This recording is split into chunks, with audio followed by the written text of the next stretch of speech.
Bună, prieteni! Ieri am urmărit cu atenție acel protest desfășurat în fața ANRE împotriva scumpirii gazelor.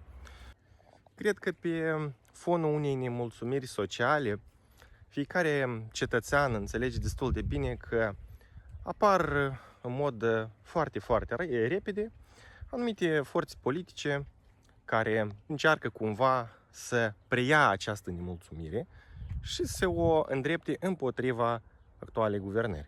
Noi, ca societate, ar trebui să privim foarte atent și din punct de vedere critic declarațiile celor politicieni care cândva au avut posibilitatea să corecteze tot, să stimuleze economia țării și să ne facă să fim stăpâni la noi acasă.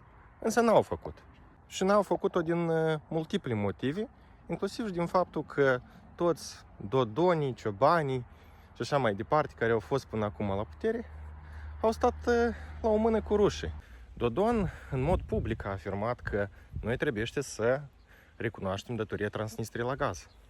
Spre regret, Republica Moldova este o economie mică, este o țară vulnerabilă din punct de vedere energetic și acest fapt se datorează inclusiv și a proceselor care decurg în extern.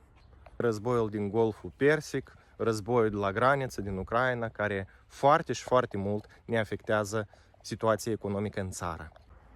Deci eu consider că niciun partid politic nu ar putea să gestioneze mai bine crizele care sunt acum în țară. Aș vrea ca fiecare moldovean să-și pună întrebarea cât de mult s-a schimbat țara în ultimii ani și când este mai ușor și mai bine de trăit. Acum sau 10-20 de ani în urmă, fiindcă lucrurile s-au schimbat radical. Și eu consider că tot societatea noastră trebuie să maturizeze și să nu permită unor aventurieri politici să formeze opinia publică.